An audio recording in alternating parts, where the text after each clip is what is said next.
خلقناكم عبثا وأنكم إلينا لا ترجعون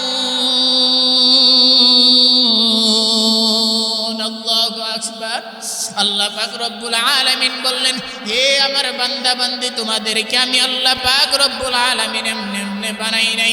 তাহলে আমরা প্রশ্ন করলাম, আল্লাহ তাহলে আপনি আমাদেরকে কি কারণে বানাইছেন, কি কারণে বানাইছেন? আল্লাহ পাক রব্বুল আলামিন আরেক আয়াতের ভিতরে বলেন, ওয়ামা খালাকতুল জিন্না ওয়াল ইনসা ইল্লা লিয়াবুদুন। আমি আল্লাহ পাক রব্বুল আলামিন মানুষ এবং ইনসানদেরকে বানাইছি তার ইবাদত করার জন্য। কার ইবাদত? মেরাজ কি হামারা নবী সব'আ সামাওয়াত, মেরাজ কি হামারা নবী সব'আ সামাওয়াত, নেহি বুলা ওয়া নবী হম গুনাহগার উম্মত, नहीं बोला वहा नबी हम गुनाहगार उम्मत। ऐ बंदा खुदा चहगर रंग की मुलाकात, ऐ बंदा खुदा चहगर रंग की मुलाकात, जल्दी से आई बैठे सुन हजरत की नसीहत, जल्दी से बैठे सुन हजरत की नसीहत। तौफीक से होती है नियामत की खजीना, तौफीक से होती है नियामत की खजीना, हर मर्द की ताकत की आवर है निशाना, हर मर्द की ताकत की आवर है निशाना। আলহামদুলিল্লাহ, আল্লাহ পাকের দরবারে লাখো কোটি শুকরিয়া যে মহান রব্বুল আলামিন আপনাকে আমাকে বছরের দ্বিতীয় জুমার দিনে আল্লাহ পাক রব্বুল আলামিন আপনাকে আমাকে আশা এবং বসার তৌফিক দিলেন। এই জন্য আমরা সকলেই কালিমাতু শুকর আদায় করি আলহামদুলিল্লাহ। আল্লাহ পাক রব্বুল আলামিন, বিভিন্ন মানুষ এখনো পর্যন্ত বিভিন্ন কাজের ভিতরে ব্যস্ত আছে। আমরা যারা এখনো পর্যন্ত বিভিন্ন কাজের ব্যস্ত আছি, মাইকের আওয়াজ যত দূর পর্যন্ত যাইতেছে, যারা শুনতেছি, সকলেই আমরা কি করি, অত দ্রুত মসজিদের ভিতরে চলে আসছি। আজকে আমি আমার আলোচনা সরাসরি যে বিষয়টা আমি আলোচনা করব সেটা হলো আমাদের মেরাজ সম্পর্কে। রাসূল সাল্লাল্লাহু আলাইহি ওয়াসাল্লামের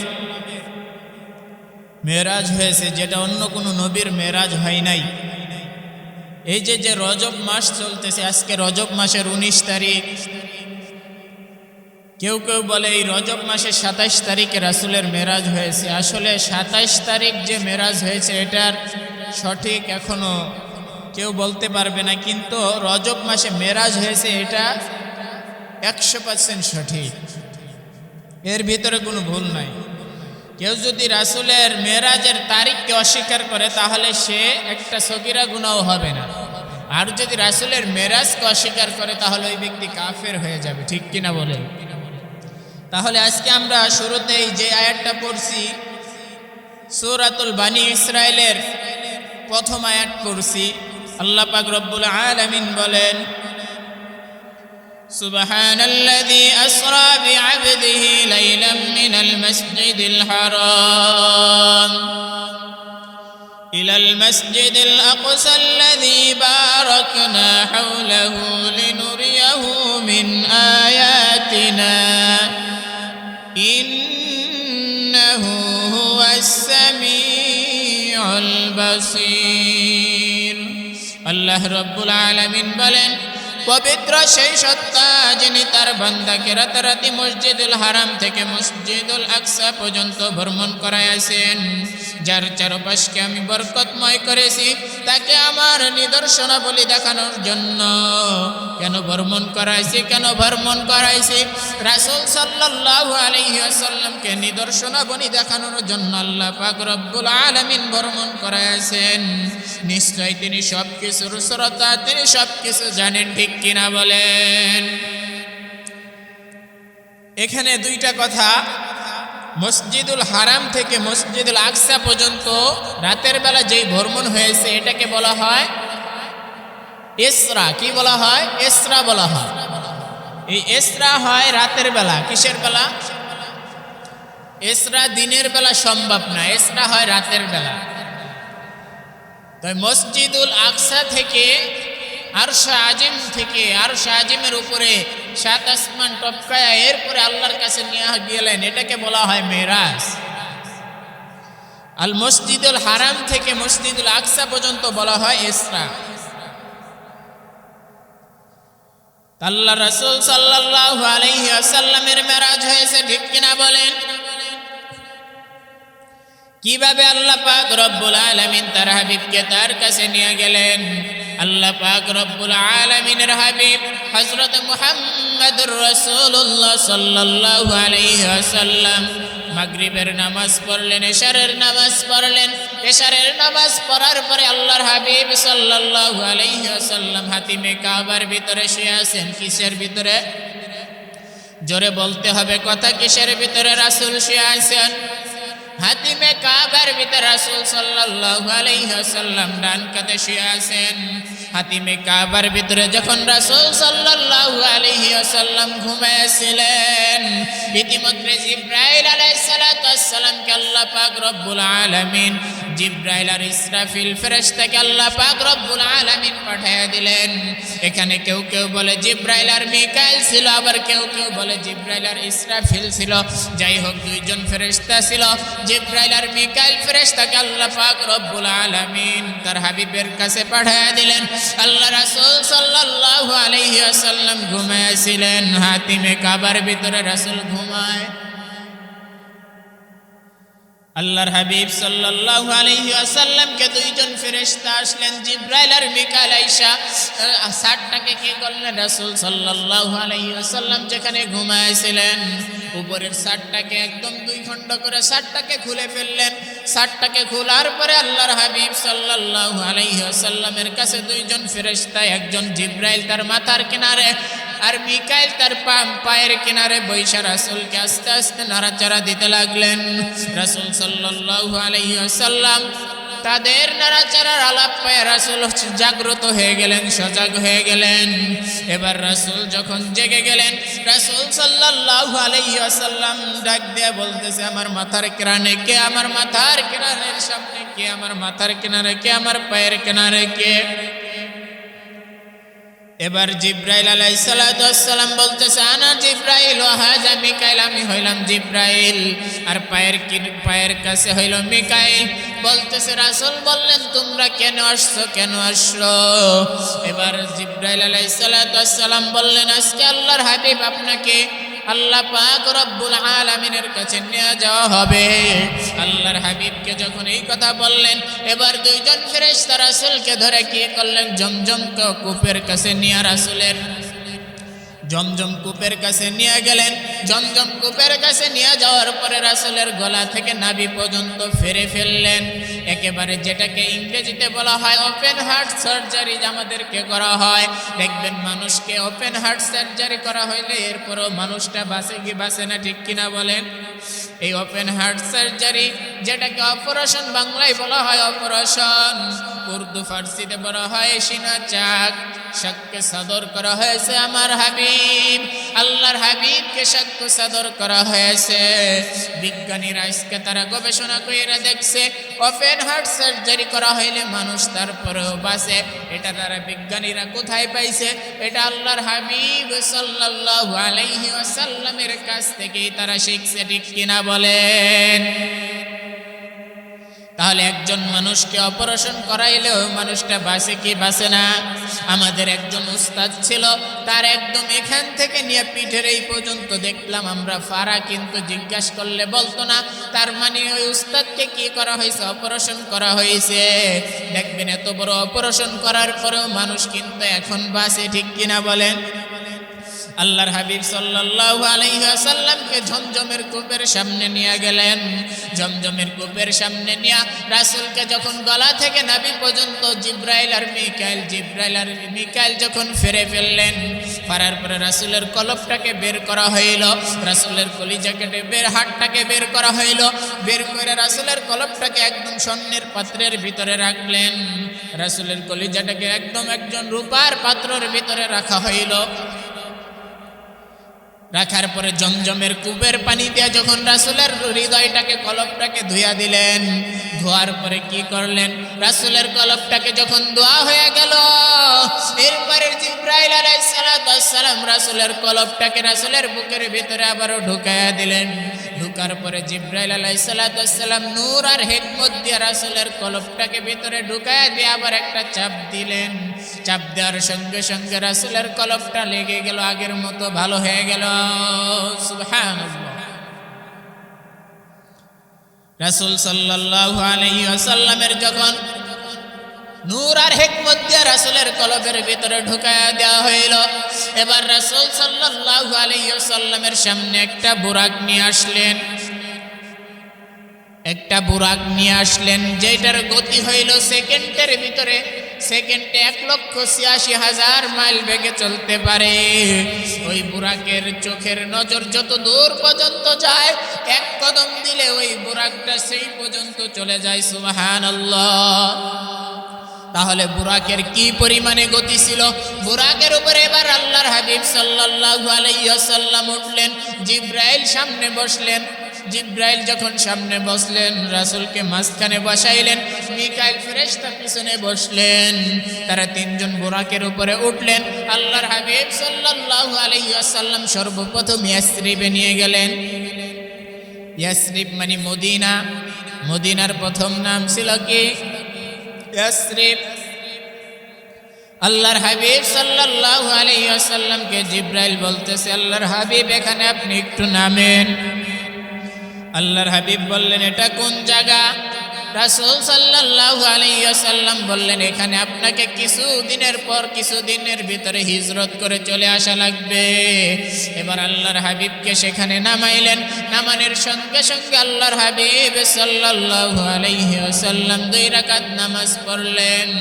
এরপরে বুরাকে আবার উঠলেন।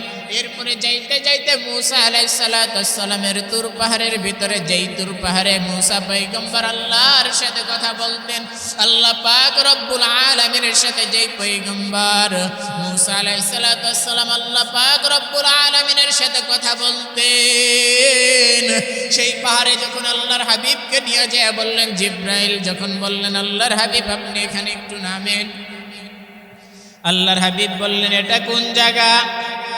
তখন জিব্রাইল বললেন, এটা আপনার ভাই মূসার পাহাড়, যেই পাহাড়ে যে আপনার ভাই আল্লাহ পাক রব্বুল আলামিনের সাথে কথা বলতেন।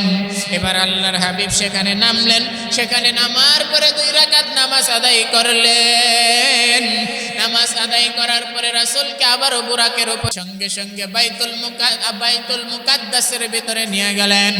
বাইতুল মুকাদ্দাসের ভিতরে নিয়ে যাওয়ার পরে রাসূল সাল্লাল্লাহু আলাইহি ওয়াসাল্লামকে সেখানে নামানো হইল। এবার মসজিদের ভিতরে রাসূলকে নিয়ে যাওয়া হবে। জিব্রাইল আলাইহিস সালাম বলতেছে, আপনি একটু দাঁড়ান, আমার বুরাকটাকে বেঁধে নেই। এবার রাসূল বললেন, বুরাক বাঁধা লাগবে কেন? বুরাক কি কেউ নিয়ে যাবে নাকি? বুরাক কি আমাদেরকে ছেড়ে কেউ চলে যাবে নাকি? এবার জিব্রাইল বললেন, না না, বুরাক আমাদেরকে থুয়ে চলে যাবে না, বুরাক কোথাও যাবেও না, বুরাককে কেউ নিয়েও যাবে না। কারণ হইল, বুরাকটাকে বেঁধে রাখার কারণ হইল, আজকের যেই সফরটা হইল, এই সফরের নাম হইল শিক্ষা সফর। এখান থেকে যাওয়ার পরে আপনি আপনার উম্মতদেরকে যা বলবেন দুনিয়ার ভিতরে, যখন তার উম্মতরা নামাজের ভিতরে চলে যাবে, যখন নামাজের ভিতরে চলে যাবে, তার গাড়িটাকে যেন লক করে যায়। যখন একজন রিকশা রিক্সাওয়ালা যখন নামাজে দাঁড়াবে, রিক্সাওয়ালা যেন তার রিক্সাকে তালা মেরে তারপরে মসজিদের ভিতরে নামাজের ভিতরে দাঁড়ায়। একজন মোটর সাইকেলওয়ালা যখন নামাজের ভিতরে চলে যাবে, সে যেন তার মোটর সাইকেলটাকে লক করে তারপরে নামাজের ভিতরে যেয়ে দাঁড়ায়। একজন সাইকেলওয়ালা যখন সাইকেল নিয়ে নামাজের ভিতরে চলে আসবে, সে যেন তার সাইকেলটাকে তালা মাইরে তারপরে নামাজের ভিতরে আসে। কারণ হলো বাংলাদেশের ভিতরে চোরের অভাব নেই, ঠিক কিনা বলেন? এটা হইল শিক্ষা সবর। তখন রাসূল সাল্লাল্লাহু আলাইহি ওয়াসাল্লামকে জিবরাইল কি করলেন, একটা পাথরকে ফুটা কইরা বোরাকটাকে সেখানে বেঁধে রাখলেন। এবার মসজিদ আকসার ভিতরে রাসূলকে নিয়ে জিবরাইল আলাইহিস সালাতু ওয়াস সালাম যাইতে লাগলেন, সামনে যাইতে লাগলেন। মসজিদটা পুরো পরিপূর্ণ হয়ে গেছে, কাতারবদ্ধ করে সমস্ত নবীরা পর্যন্ত দাঁড়ায়া গেছে, পিছনে হাজার হাজার লক্ষ লক্ষ ফেরেশতারা দাঁড়ায়া গেছে। শুধুমাত্র নামাজের জায়গাটা যেখানে দাঁড়ায় ইমাম সাহেব নামাজ পড়ায়, শুধুমাত্র নামাজের জায়গাটাই ফাঁকা আছে। এবার জিবরাইল আলাইহিস সালাতু ওয়াস সালাম রাসূলের হাতটা ধরে নামাজের সামনে, ইমাম সাহেবের সামনে যখন ইমাম সাহেব নামাজে দাঁড়ায়, নামাজের মুসল্লায় রাসূলকে দাঁড় করায় দিলেন। এবার রাসূলকে বলা হইল, আজকে নামাজ পড়াইবেন শুধুমাত্র আপনি, দুনিয়ার আপনি যেখানে আছেন দুনিয়ার কোন নবী এবং রাসূল ইমামতি করার যোগ্য না, ঠিক কিনা বলেন? আল্লাহর হাবিব সাল্লাল্লাহু আলাইহি ওয়াসাল্লাম নামাজ শেষ করে, রাসূলের যখন নামাজ শেষ হয়ে গেল, এবার রাসূল সাল্লাল্লাহু আলাইহি ওয়াসাল্লামকে বুরাকের ভিতরে উঠানো হইল। এবার ইসরা শেষ হয়ে গেল। মসজিদে আকসা থেকে রাসূলকে যখন আসমানের দিকে নিয়ে যাওয়া হইল, প্রথম আসমানের ভিতরে চলে গেলেন রাসূল সাল্লাল্লাহু আলাইহি ওয়াসাল্লাম। প্রথম আসমানে চলে গেলেন। প্রথম আসমানে যাওয়ার পরে জিবরাইল আলাইহিস সালাতু ওয়াস সালাম রাসূলকে সালাম দিলেন। রাসূল জিবরাইল আলাইহিস সালাতু ওয়াস সালাম প্রথম আসমানের ফেরেশতাদেরকে সালাম দিলেন। প্রথম আসমানের ফেরেশতাকে সালাম দেওয়ার পরে জিবরাইল আলাইহিস সালাতু ওয়াস সালামের সালামের উত্তর দেওয়ার পরে বলতেছেন, আপনি কে? বলতেছে, আমি জিবরাইল। বলল, আপনার সাথে কে? বলল, হুয়া মুহাম্মদ। বলতেছে, তাকে কি আপনাকে আল্লাহ পাক রব্বুল আলামিন আনার জন্য বলছে নাকি? এবার রাসূল সাল্লাল্লাহু আলাইহি ওয়াসাল্লাম জিবরাইল আলাইহিস সালাতু ওয়াস সালামকে বলল, হ্যাঁ, তাকে আল্লাহ পাক রব্বুল আলামিন নিয়ে যাওয়ার জন্য বলছে। এবার জিবরাইল আলাইহিস সালাতু ওয়াস সালামকে কি করলেন, দরজা খুলে দিলেন। দরজা খোলার পরে প্রথম আসমানের দরজা খোলা হয়ে গেল। প্রথম আসমানের দরজা খোলার পরে এবার ফেরেশতারা রাসূল সাল্লাল্লাহু আলাইহি ওয়াসাল্লামকে স্বাগতম জানাইলেন। প্রথম আসমানে রাসূল উপরে এবার চলে গেলেন। যাওয়ার পরে প্রথমে দেখা হইল পয়গম্বর আদম আলাইহিস সালাতু ওয়াস সালাম, যিনি আমাদের পিতা, ঠিক কিনা বলেন? পয়গম্বর আদম আলাইহিস সালাতু ওয়াস সালামের সাথে দেখা হইল। এবার পয়গম্বর আদম আলাইহিস সালাতু ওয়াস সালাম আমাদের নবীকে দোয়া দিলেন। দোয়া দেওয়ার পরে অনেক কথাবার্তা হইল। কথাবার্তা শেষ হওয়ার পরে এবার রাসূল সাল্লাল্লাহু আলাইহি ওয়াসাল্লামকে নিয়ে জিবরাইল আর মিকাইল এবার দ্বিতীয় আসমানের দিকে রওনা হইলেন। দ্বিতীয় আসমানের এবার সালাম দেওয়া হইল। জিবরাইল আলাইহিস সালাতু ওয়াস সালাম যখন সালাম দিলেন, আবারও বললেন, আপনি কে? বললেন, আমি আনা জিবরাইল ওয়া হাজা মিকাইল। বলল, আপনাদের সাথে কে? বলল, হুয়া মুহাম্মাদুর রাসূলুল্লাহ সাল্লাল্লাহু আলাইহি ওয়াসাল্লাম। এবার ফেরেশতা বলল, আপনাকে কি তারকে নিয়ে যাওয়ার জন্য বলছে নাকি? বলল, হ্যাঁ, আল্লাহ পাক রব্বুল আলামিন তাকে নিয়ে যাওয়ার জন্য আমাকে বলছে। এবার যখন দ্বিতীয় আসমানের দরজা খুলে দেওয়া হইল, জিবরাইল আলাইহিস সালাতু ওয়াস সালামের যখন সালাম দেয়া দ্বিতীয় আসমানের দরজা যখন খুলে দেওয়া হইল, এবার রাসূল সাল্লাল্লাহু আলাইহি ওয়াসাল্লামকে দ্বিতীয় আসমানের ফেরেশতাও স্বাগতম জানাইলেন। দ্বিতীয় আসমানে দেখা হইল রাসূল সাল্লাল্লাহু আলাইহি ওয়াসাল্লামের সাথে দ্বিতীয় আসমানে দেখা হইল পয়গম্বর ইয়াহইয়া আলাইহিস সালাতু ওয়াস সালাম এবং তার ভাই। তারা দুই পরস্পরে কি ছিলেন? পয়গম্বর ইয়াহইয়া আলাইহিস সালাতু ওয়াস সালাম এবং হারুন আলাইহিস সালাতু ওয়াস সালামের সাথে দেখা হইল। তারা পরস্পরে খালাতো ভাই ছিলেন। এবার যখন পয়গম্বর ইয়াহইয়া আলাইহিস সালাতু ওয়াস সালাম এবং হারুন আলাইহিস সালাতু ওয়াস সালামের সাথে কথাবার্তা শেষ হইল, এবার পয়গম্বরকে জিবরাইল নিয়ে দ্বিতীয় আসমানের দিকে রওনা দিলেন। 3 নম্বর আসমানের যখন দরজার কাছে চলে গেলেন, জিব্রাইল আলাইহিস সালাম সালাম দিলেন। 3 নম্বর আসমানের ভিতরে চলে যাওয়ার পরে সালাম কালাম দেওয়া শেষ হয়ে গেল। এবার 3 নম্বর আসমানের ভিতরে যখন দরজা খুলে দেওয়া হইল, পয়গম্বর রাসূল সাল্লাল্লাহু আলাইহি ওয়াসাল্লামকে দরজা খুলে দেওয়া হইল। এবার রাসূল সাল্লাল্লাহু আলাইহি ওয়াসাল্লামকে 2য় আসমানের ভিতরে দেখা হইল পয়গম্বর ইউসুফ আলাইহিস সালামের সাথে। সুবহানাল্লাহ। আল্লাহর হাবিব সাল্লাল্লাহু আলাইহি ওয়াসাল্লাম দুনিয়ার ভিতরে যখন মেরাজ শেষ হইল, মেরাজ শেষে যখন দুনিয়ার ভিতরে আসলেন, দুনিয়ার ভিতরে আসার পরে রাসূল সাল্লাল্লাহু আলাইহি ওয়াসাল্লাম বললেন, পয়গম্বর ইউসুফ আলাইহিস সালাম এত সুন্দর, আল্লাহ পাক রব্বুল আলামিন এই পৃথিবীর অর্ধেক সুন্দর দিয়া পয়গম্বর ইউসুফ আলাইহিস সালামকে বানাইছেন। সুবহানাল্লাহ। তাহলে পয়গম্বর ইউসুফ আলাইহিস সালাম কি পরিমাণে সুন্দর ছিল। মিশরের নারীরা পয়গম্বর ইউসুফ আলাইহিস সালামকে শুধুমাত্র একটা নজর দেখছে, একটা নজর দেখার সঙ্গে সঙ্গে তাদের হাতের আঙ্গুল পর্যন্ত কাইটা ফেলাইছে, ঠিক কিনা বলেন?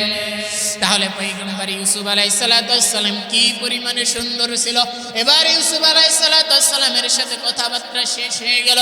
এবার যখন 4র্থ আসমানের দিকে চলে গেলেন, 4র্থ আসমানের ভিতরে দেখা হইল পয়গম্বর ইদ্রিস আলাইহিস সালামের সাথে। কার সাথে? পয়গম্বর ইদ্রিস আলাইহিস সালামের মৃত্যু কিন্তু দুনিয়ার ভিতরে হয় নাই। পয়গম্বর ইদ্রিস আলাইহিস সালামের মৃত্যু হয়েছে 4র্থ আসমানে।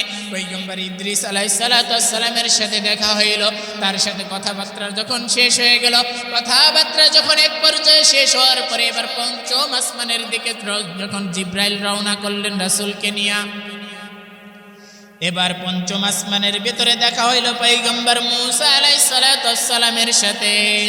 পয়গম্বর মূসা আলাইহিস সালামের সাথে কথাবার্তা শেষ হইল।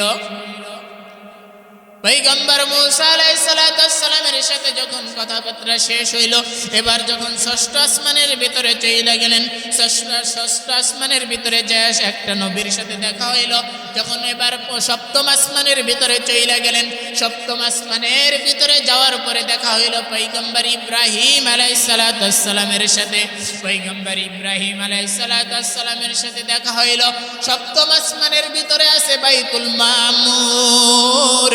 আজকে আমরা মানুষরা যারা বাংলাদেশ থেকে সৌদি আরবের ভিতরে মক্কা মদিনার ভিতরে চইলা যাই, মক্কার ভিতরে যখন মক্কার ঘরটা আমরা যখন তাওয়াফ করি, ওই মক্কার সোজা 7ম আসমানের ভিতরে আছে বাইতুল মামুর, ফেরেশতাদের কাবা। ফেরেশতারা কি করে? দৈনিক 70,000 ফেরেশতা আল্লাহর হাবিব সাল্লাল্লাহু আলাইহি ওয়াসাল্লামকে জিজ্ঞাসা করা হয়েছিল ফেরেশতার সংখ্যা কত। তখন রাসূল সাল্লাল্লাহু আলাইহি ওয়াসাল্লাম ফেরেশতার বর্ণনা দিতে যে এই কথাটা বলছিলেন, তোমরা ভালো করে শুনে রাখো।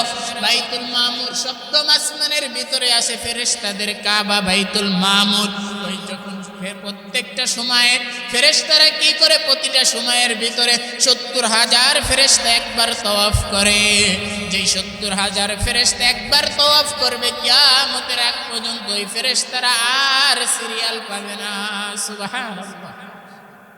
তাহলে আল্লাহ পাক রব্বুল আলামিন দুনিয়ার ভিতরে কি পরিমাণে ফেরেশতা বানাইছে একবারও চিন্তা করলেন না? আপনার আমার কাদের ভিতরে ফেরেশতা আছে না নাই? অবশ্যই ফেরেশতা দিয়ে আপনাকে আমাকে পাহারা দেয়। আল্লাহ পাক রব্বুল আলামিন ফেরেশতার মাধ্যমে আপনাকে আমাকে পাহারা দেয়, এমনি এমনি পাহারা দেয় না। ফেরেশতাদেরকে আল্লাহ পাক রব্বুল আলামিন বলছেন আপনার আমার ডিউটি করার জন্য, এই কারণে ডিউটি করে, ঠিক কিনা বলেন? আল্লাহ পাক রব্বুল আলামিন ফেরেশতাদেরকে আপনার আমার জন্য নিযুক্ত করে দিলেন। কি কারণে নিযুক্ত করে দিলেন? কারণ হইল মানুষ হইল দামি। যদি মানুষ যদি দামি হয় তাহলে ফেরেশতাদেরকেও ছাড়ায়া যায়, ঠিক কিনা বলেন? আল্লাহর হাবিব সাল্লাল্লাহু আলাইহি ওয়াসাল্লাম যখন বাইতুল মামুর যখন পেরিয়ে যখন চলে যাইতে লাগলেন, সিদরাতুল মুনতাহা পর্যন্ত যখন চলে গেলেন, এবার জিব্রাইল বললেন আমি আর যাইতে পারবো না, বাকিটা পথ আপনাকে একা একাই যাইতে হবে। কারণ হইল এই সিদরাতুল মুনতাহা থেকে যদি আমি যদি আর এক কদম পর্যন্ত উঠি তাহলে আমার পাখা পর্যন্ত, আমার পাখাকে জ্বালায়া দিবেন একজন, তিনি কে? আল্লাহ পাক রব্বুল আলামিন। এই কারণে দেখেন ফেরেশতা যদি মানুষ যদি শ্রেষ্ঠ হয় তাহলে ফেরেশতাদেরকেও ছাড়ায়া যায়। এই কারণে বলা হয় বাড়তেছে জনসংখ্যা, কমতেছে মানুষ, ঠিক কিনা বলেন? মানুষের ক্ষেত্রে এই কারণে, কি কারণে বলা হয়? কারণ একজন দেখবেন একটা গরু যখন একটা বাচ্চা হয়, গরুকে কোনোদিন বলা হয় না তুমি গরুর মতো গরু হও। একটা ছাগলের বাচ্চা হওয়ার পরে ছাগলকে বলা হয় না তুমি ছাগলের মতো ছাগল হও। কারণ একটা মানুষের বাচ্চা হওয়ার পরে বলা হয় তুমি মানুষের মতো মানুষ হও, ঠিক কিনা বলেন? কারণ হইল মানুষ যদি শ্রেষ্ঠ হয় তাহলে ফেরেশতাদেরকেও সারায়া যায়, আর মানুষ যদি নিকৃষ্ট হয় তাহলে কুকুর শুয়ারের চাইতেও বেশি নিকৃষ্ট হয়, ঠিক কিনা বলে? এই কারণে মানুষ আমাদেরকে আল্লাহ পাক রব্বুল আলামিন এমনি বানাই নাই। আল্লাহ পাক রব্বুল আলামিন সব সময় আপনাকে আমাকে ফেরেশতার মাধ্যমে পাহারা দেয়, এমনি পাহারা দেয় না। আল্লাহ পাক রব্বুল আলামিন পবিত্র কালামুল্লাহ শরীফের ভিতরে বলেন, আফাহাসিবাতুম আন্নামা খালাকনাকুম আবাসা ওয়া আন্নাকুম ইলাইনা লা তুরজাউন। আল্লাহু আকবার। আল্লাহ পাক রব্বুল আলামিন বললেন, হে আমার বান্দা বান্দি, তোমাদেরকে আমি আল্লাহ পাক রব্বুল আলামিন এমনি বানাই নাই। তাহলে আমরা প্রশ্ন করলাম, আল্লাহ তাহলে আপনি আমাদেরকে কি কারণে বানাইছেন, কি কারণে বানাইছেন? আল্লাহ পাক রব্বুল আলামিন আরেক আয়াতের ভিতরে বলেন, ওয়ামা খালাকতুল জিন্না ওয়াল ইনসা ইল্লা লিয়াবুদুন। আমি আল্লাহ পাক রব্বুল আলামিন মানুষ এবং ইনসানদেরকে বানাইছি তার ইবাদত করার জন্য। কার ইবাদত? আল্লাহর ইবাদতের জন্য আপনাকে আমাকে বানাইছে। শুধুমাত্র আমি বলতেছি সব সময় যদি আল্লাহর ইবাদত করি তাহলে আমরা কিভাবে বাইসে থাকবো, কিভাবে রিজিক অন্বেষণ করব, কিভাবে আমরা খাবো, আমরা এটাই। আপনি একটা কথা ভালো কইরা শুনে রাখেন, আপনি দুনিয়ার ভিতরে যেই কাজটাই করেন না কেন রাসূলের সুন্নত মতো করবেন, রাসূলের সুন্নত অনুযায়ী করলেই ওইটাই আল্লাহর ইবাদত হয়ে যাবে, ঠিক কিনা বলেন? এই কারণে আল্লাহ পাক রব্বুল আলামিন আপনাকে আমাকে এমনি বানাই নাই। মানুষ যদি শ্রেষ্ঠ হয় তাহলে ফেরেশতাদেরকেও সারায়া চলে যায়। এবার জিবরাইল আলাইহিস সালাতু ওয়াস সালামকে যখন আল্লাহ রাসূলকে নামায়া দিলেন, এবার আল্লাহ পাক রব্বুল আলামিন দ্বিতীয় আরেকটা বাহন পাঠায়া দিলেন। সেই বাহনটার নাম হইল রফরফ। কি বাহন? রফরফ একটা বাহন বানায়া দিলেন, যেই বাহনকে বিজ্ঞানীরা বিমান এবং রকেট আবিষ্কার করছে রাসূল সাল্লাল্লাহু আলাইহি সাল্লামকে দুইটা বাহনের প্রথম অক্ষর দিয়া। বুরাক শব্দের অর্থ হইল বুরাকের শব্দের অর্থ থেকে বুরাক থেকে বিমান বানাইছে। কি বানাইছে? বুরাক থেকে বিমান। রফরফ থেকে রকেট, ঠিক কিনা বলে? রফরফ থেকে রকেট, রফরফ থেকে কি বানাইছে? রকেট। বুরাক থেকে বিমান বানাইছে। এটা দেখবেন রাসূলের যে মেরাজ হয়েছে এখান থেকে অনেক বিজ্ঞানীরা রিসার্চ করে অনেক কিছু আবিষ্কার করছে। এবার যখন রাসূল সাল্লাল্লাহু আলাইহি ওয়াসাল্লামকে নিয়ে আল্লাহ পাক রব্বুল আলামিনের কাছে যখন রফরফের ভিতরে উঠলেন, এবার রাসূল সাল্লাল্লাহু আলাইহি ওয়াসাল্লাম আল্লাহ পাক রব্বুল আলামিনের কাছে চলে গেলেন। এবার রাসূল সাল্লাল্লাহু আলাইহি ওয়াসাল্লাম যখন জুতা খুলতে লাগলেন, আল্লাহ পাক রব্বুল আলামিন ডাক দিয়ে বললেন, রে হাবিব, আপনার জুতা খুলতে হবে না, আপনার জুতা নিয়েই চলে আসেন। তখন আল্লাহ পাক রব্বুল আলামিনের হাবিব বললেন, কেন আমি জুতা খুলবো না? কারণ হইল তুর পাহাড়ের ভিতরে পয়গম্বর মূসা আলাইহিস সালাতু ওয়াস সালাম যখন আপনার সাথে কথা বলতো প্রত্যেকটা সময় জুতা খুইলা আপনার সাথে কথা বলতো। আমি তো আজকে আরশে আজিমের উপরে চলে আসছি, এখানে যদি আমি জুতা না খুলি তাহলে কেমন হয়? তখন আল্লাহ পাক রব্বুল আলামিন বললেন, রে হাবিব আমার, পয়গম্বর মূসা আলাইহিস সালাতু ওয়াস সালামের জুতা আর আপনার জুতা একদমই বিক্রি হয় না, ঠিক কিনা বলেন? আল্লাহর হাবিবের কি পরিমাণে দাম ছিল চিন্তা করেন। এবার যখন আল্লাহ পাক রব্বুল আলামিনের সাথে আল্লাহর হাবিবের কথোপকথন শেষ হইলেন, এবার যাওয়ার পরে আল্লাহর হাবিবকে বললেন, আল্লাহ পাক রব্বুল আলামিন বললেন, হে আমার বন্ধু, আপনি বন্ধুর বাড়িতে গেলে হাদিয়া নিয়ে যায়, আপনি আমার জন্য কি আনছেন? এবার আল্লাহর হাবিব সাল্লাল্লাহু আলাইহি ওয়াসাল্লাম বললেন, আত্তাহিয়াতু লিল্লাহি ওয়াসসালাওয়াতু ওয়াত-তাইয়্যিবাত, আমার যত জাহিরি ইবাদত আছে, আমার যত শারীরিক ইবাদত আছে, সমস্ত ইবাদত আমি আপনার জন্য নিয়ে আসছি। সুবহানাল্লাহ। এবার আল্লাহ পাক রব্বুল আলামিন বললেন, রে বন্ধু আমার, আপনি যেহেতু আমাকে আমার জন্য হাদিয়া নিয়ে আসলেন, আপনার যত ইবাদত, শারীরিক ইবাদত আছে, আপনার যত জাহিরি ইবাদত আছে, সমস্ত ইবাদত আমার জন্য নিয়ে আসছেন, আমিও আপনার জন্য 3টা পুরস্কার দিয়ে দিলাম। 1 নম্বর পুরস্কার দিলাম আপনাকে আমি রহমত এবং বরকত দিয়ে পরিপূর্ণ করে দিলাম। সুবহানাল্লাহ। এবার আল্লাহর হাবিব কি করলেন? আরশে আজিমের উপরে যে আপনাকে আমাকে ভুলে নাই। আল্লাহর হাবিব বললেন, আমি রহমত এবং বরকত আমি একলা নিব না, আমি আমার যত উম্মত আছে সমস্ত উম্মতের পক্ষ থেকে আপনার রহমত নিয়ে নিলাম। সুবহানাল্লাহ। তাহলে আল্লাহর হাবিব সাল্লাল্লাহু আলাইহি ওয়াসাল্লাম আরশে আজিমের উপরে যায়া, ওখানে যায়ও আল্লাহ পাক রব্বুল আলামিনের সামনে চলে গেছে, তারপরেও আপনাকে আমাকে ভুলে নাই, ঠিক কিনা বলেন? তাহলে আপনাকে আমাকে আল্লাহর হাবিব কি পরিমাণে মহব্বত করেন, কি পরিমাণে ভালোবাসেন।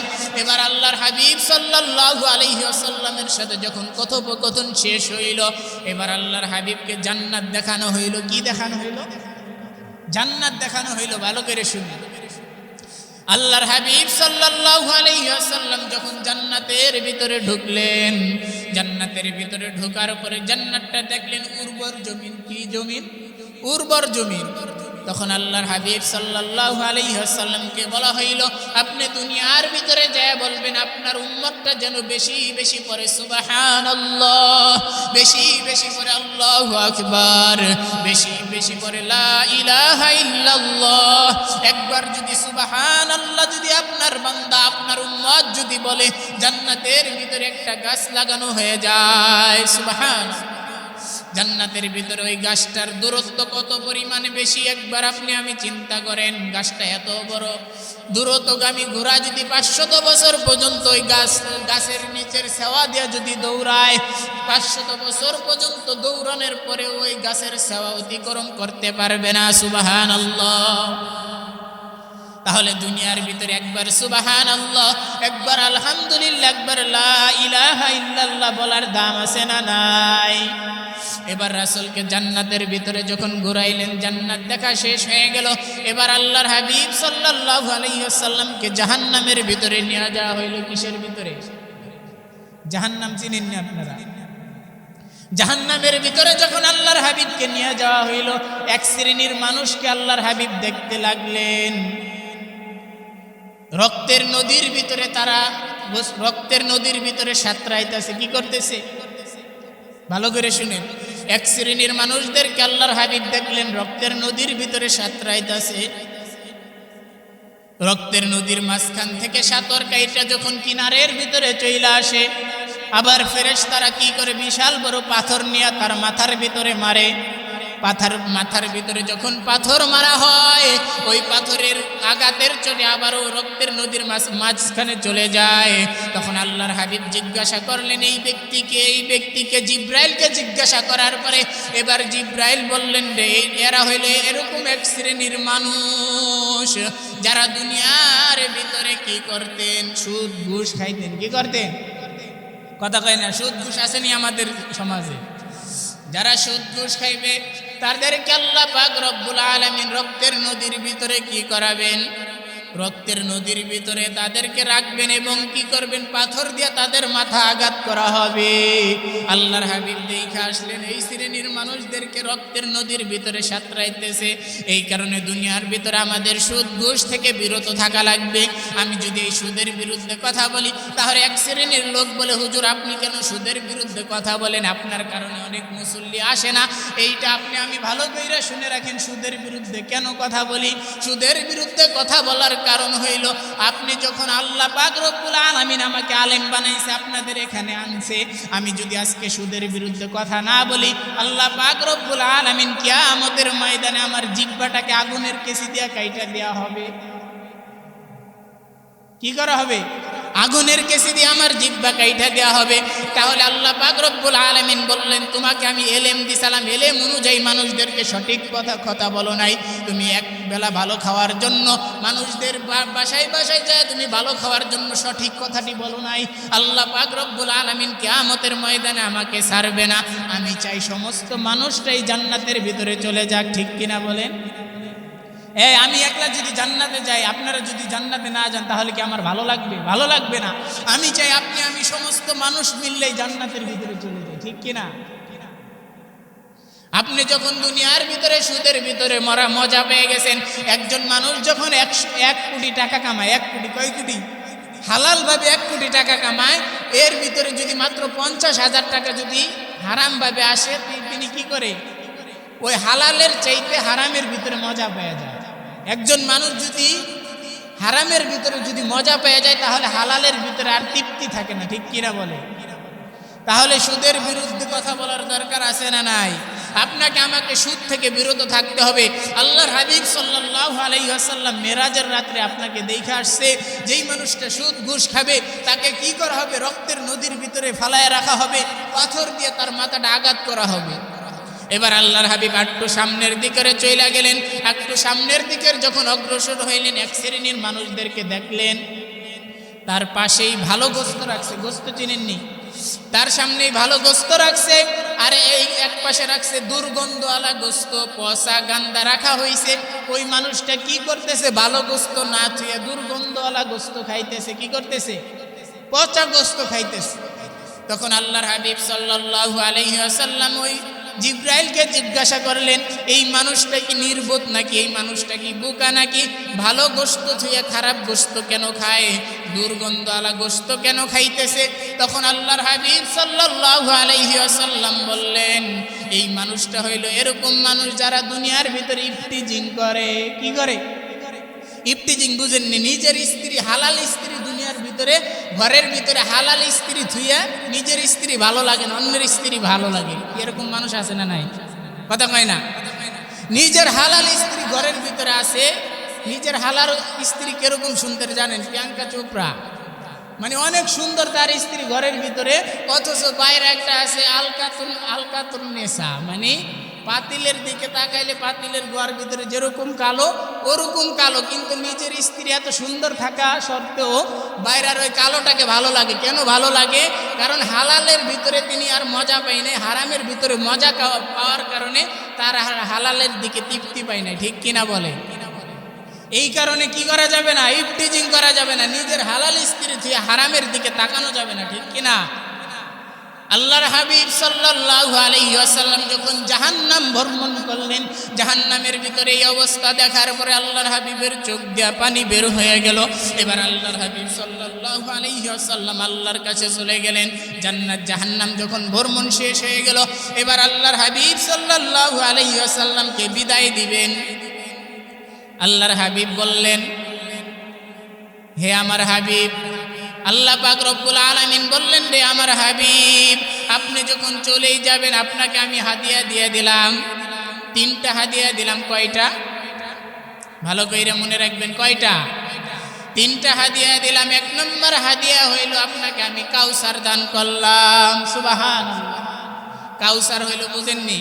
যারা কিয়ামতের ময়দানে আল্লাহর হাবিব সাল্লাল্লাহু আলাইহি ওয়াসাল্লামকে কাউসার দান করেছেন, যারা কিয়ামতের ময়দানে আল্লাহর হাবিব সাল্লাল্লাহু আলাইহি ওয়াসাল্লামের হাতের এই কাউসারের 1 পেয়ালা পানি পান করবে, ওই ব্যক্তি সরাসরি আল্লাহর জান্নাতে চলে যাবে। সুবহানাল্লাহ। কিয়ামতের ময়দানে তার আর কোনো পানির পিপাসা লাগবে না।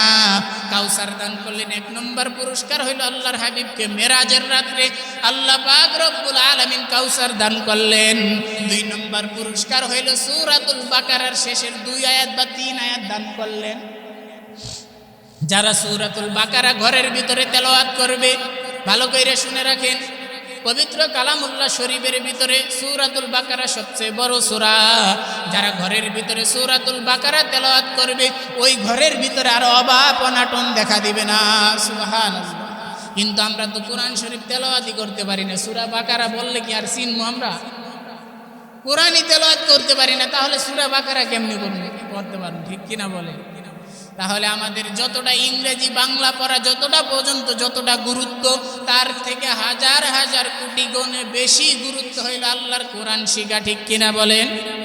3 নম্বর পুরস্কার, ভালো করে শুনেন, 3 নম্বর পুরস্কার আল্লাহর হাবিবকে দিলেন 50 ওয়াক্ত নামাজ। কয় ওয়াক্ত? এর আগেও বলছি আল্লাহর হাবিবকে এই 50 ওয়াক্ত নামাজ দিলেন। এবার 50 ওয়াক্ত নামাজ নিয়ে আল্লাহর হাবিব সাল্লাল্লাহু আলাইহি ওয়াসাল্লাম দুনিয়ার ভিতরে আশা ধরলেন। যখন ষষ্ঠ আসমানে পয়গম্বর মূসা আলাইহিস সালাতু ওয়াস সালামের সাথে তখন দেখা হইল। পয়গম্বর মূসা আলাইহিস সালাতু ওয়াস সালামের সাথে দেখা হওয়ার পরে পয়গম্বর মূসা আলাইহিস সালাতু ওয়াস সালাম বললেন, হে আল্লাহর পয়গম্বর, আপনাকে আল্লাহ পাক রব্বুল আলামিন কি হাদিয়া দিলেন? তখন মূসা আলাইহিস সালাতু ওয়াস সালামকে আল্লাহর হাবিব বললেন, আল্লাহ পাক রব্বুল আলামিন আমাকে 50 ওয়াক্ত নামাজ হাদিয়া দিয়ে দিয়েছে। সুবহানাল্লাহ। আল্লাহর হাবিব তো খুশিতে 50 ওয়াক্ত নামাজ নিয়ে চলে আসতেছিলেন, কিন্তু আল্লাহর হাবিবকে মূসা পয়গম্বর বললেন, আপনার উম্মত এত নামাজ পড়তে পারবেন না, আপনার উম্মত এত নামাজ পড়বে না, আপনি চলে যান, কমায় নিয়ে আসেন।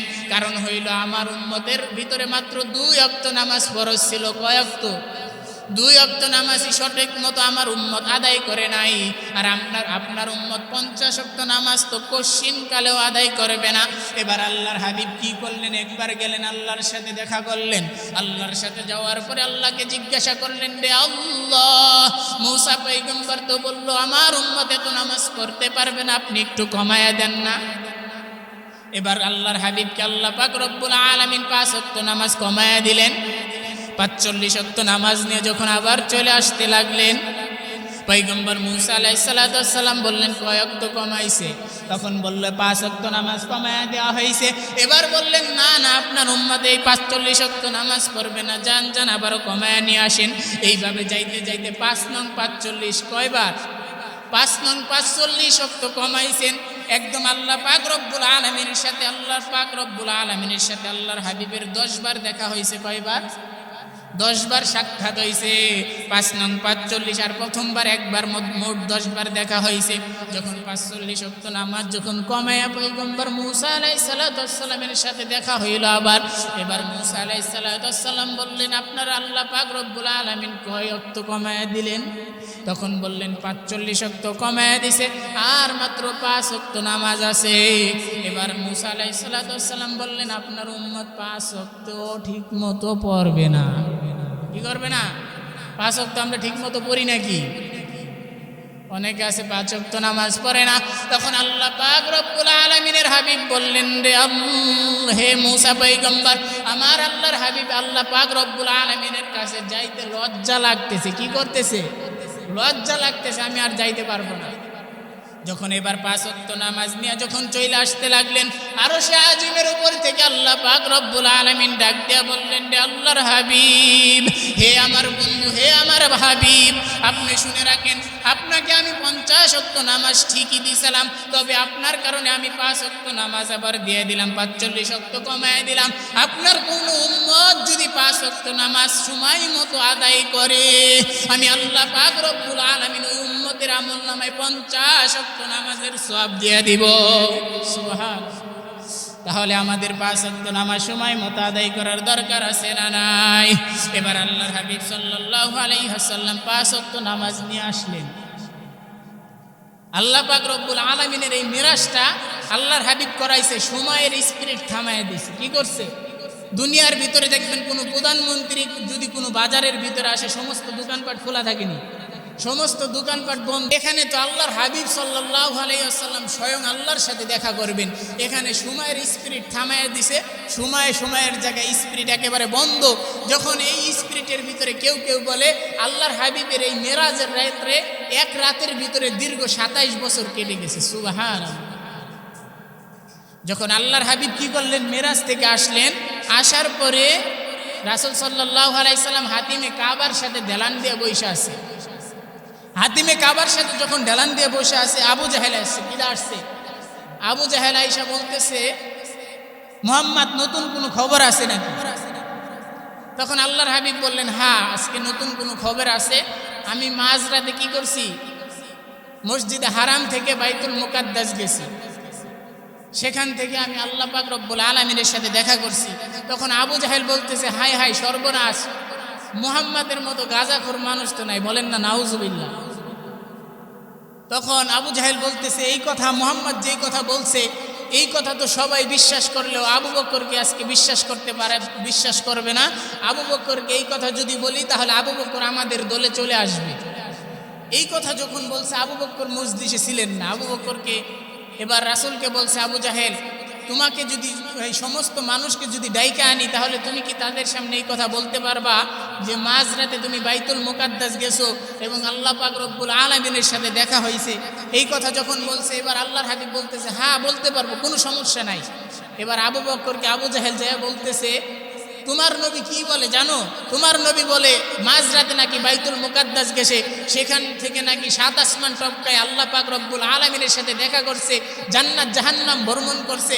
এই কথা যখন বলছে, আবু বকর বলতেছে, ঠিক আমার নবীকে এই কথা বলছে? তখন আবু জাহেল উদ্বা সাহেবা বলতেছে, হ্যাঁ তোমার নবী এই কথা বলছে। তখন আবু বকর সিদ্দিক রাদিয়াল্লাহু তাআলা আনহু বলছে, আমার নবী যদি এই কথা বলে থাকে তাহলে আমার নবী সত্য কথা বলছে। সুবহানাল্লাহ। এই যে দেখেন, সত্য প্রকাশে, সত্য মানার ক্ষেত্রে তিনি হইলেন আপোষহীন ছিলেন। আবু বকর সিদ্দিক রাদিয়াল্লাহু তাআলা আনহু এই কথা বলার সঙ্গে সঙ্গে আবু জাহেল যখন বলছে তোমার নবী মাঝরাতে বাইতুল মুকাদ্দাস থেকে আল্লাহ পাক রব্বুল আলামিনের সাথে দেখা করছে, আবু বকর এক বাক্যে এক আওয়াজে বলছে, আমার নবী যদি এই কথা বলে থাকে তাহলে আমার নবী সত্য বলছে। এখান থেকে এই কথা শোনার সঙ্গে সঙ্গে আল্লাহর হাবিব খুশি হয়ে গেলেন। আল্লাহর হাবিব বললেন, আজকে থেকে তোমার নাম শুধু আবু বকর না, তোমার নাম আজকে থেকে আবু বকর as-সিদ্দিক। সুবহানাল্লাহ। তাহলে আল্লাহ পাক রব্বুল আলামিন আল্লাহর হাবিবকে মিরাজ করাইছে, এটা আপনি আমি বিশ্বাস করি। তো আল্লাহর হাবিবের মিরাজকে যদি কোনো মানুষ অস্বীকার করে সেই ব্যক্তি কাফের হয়ে যাবে। এটা হলো অলৌকিকভাবে আল্লাহ পাক রব্বুল আলামিন আল্লাহর হাবিবকে মিরাজ করাইছে। এই মিরাজের রাতে আল্লাহ পাক রব্বুল আলামিন আমাদেরকে কি শিক্ষা দিলেন? 50 ওয়াক্ত নামাজ দিলেন, 50 ওয়াক্ত নামাজ হাদিয়া দিলেন। সূরাতুল বাকারার শেষের আয়াতকে আল্লাহ পাক রব্বুল আলামিন আপনাকে আমাকে পুরস্কার দিলেন। এই উম্মত যদি সূরাতুল বাকারা ঘরের ভিতরে পড়ে, ঘরের ভিতরে যদি তেলাওয়াত করে, ওই ঘরের ভিতরে কখনো অভাব অনাটন দেখা দিবে না। আর হইল মেরাজের রাত্রে আমাদেরকে আল্লাহর হাবিব সাল্লাল্লাহু আলাইহি ওয়াসাল্লামকে যেই পুরস্কার দিলেন সেটা হলো সুদ ঘুষ থেকে আমাদেরকে বিরত থাকতে হবে। কি ঠিক কিনা বলেন? আল্লাহ পাক রব্বুল আলামিন আমাদের সকলকে সময় মতো 5 ওয়াক্ত নামাজ পড়ার তৌফিক দান করে সকলে বলি আমিন। এবং সুদ ঘুষ থেকে আমাদেরকে বিরত থাকার তৌফিক দান করে সকলে বলি আমিন। এবং আমাদেরকে সহি শুদ্ধভাবে পবিত্র কালামুল্লাহ শরীফ তেলাওয়াত করা শিখার তৌফিক দান করে সকলে বলি আমিন। ওয়া আখিরি দাওয়ানা আনিল হামদুলিল্লাহি রাব্বিল আলামিন।